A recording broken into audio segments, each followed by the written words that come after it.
हिमाचल प्रदेश में 12 नवंबर को वोटिंग होनी है और प्रचार आखिरी दौर में पहुंच गया है। इस बीच हिमाचल के आर्ट कल्चर को बढ़ावा देने की तस्वीरें भी सामने आई हैं।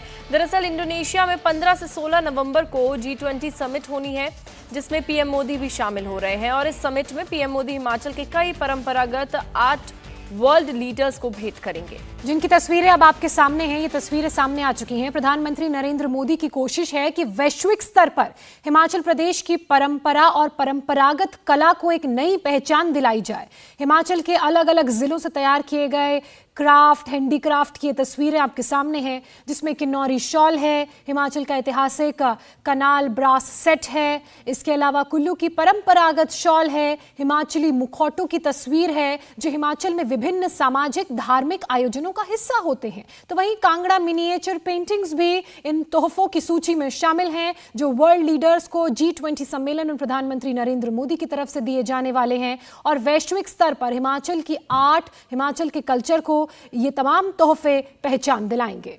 देवेंद्र पराशर हमारे पॉलिटिकल एडिटर हमारे साथ जुड़ चुके हैं। देवेंद्र, हमें वो वक्त भी याद है जब ब्रह्म कमल वाली टोपी बड़ी प्रचलित हुई थी चुनावों के दौरान। अब एक बार फिर से हिमाचली कल्चर को प्रमोट करने के लिए प्रधानमंत्री ने ये तोहफों के रूप में जो वर्ल्ड लीडर्स को दिए जाएंगे कदम उठाया है।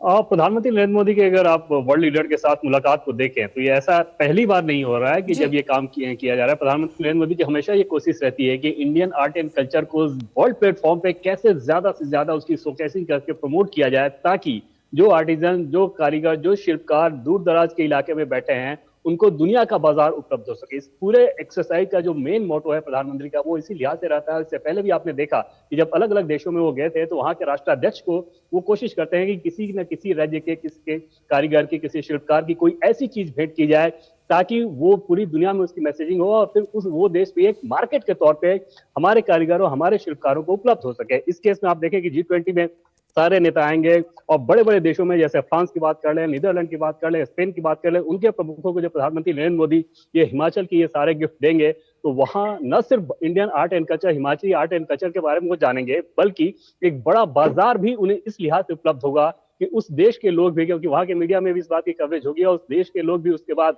उत्सुक होंगे कि अगर ये चीज इतनी अच्छी है तो क्यों ना हम मंगाएं। और उस मकसद से जो आत्मनिर्भर भारत की परिकल्पना बार बार प्रधानमंत्री मोदी कहते हैं, उसका एक हिस्सा, एक पोर्शन ये भी है कि इन भारतीय कारीगरों, शिल्पकारों की, मूर्तिकारों की ये सारी चीजें पूरी दुनिया में जाए। और फिलहाल हिमाचल प्रदेश की बारी है। निश्चित तौर पर इसका राजनीतिक महत्व इस लिहाज से आप समझ सकती हैं कि क्योंकि हिमाचल प्रदेश में वोटिंग होनी है तो जाहिर तौर पर वो एक मैसेजिंग भी रहेगा।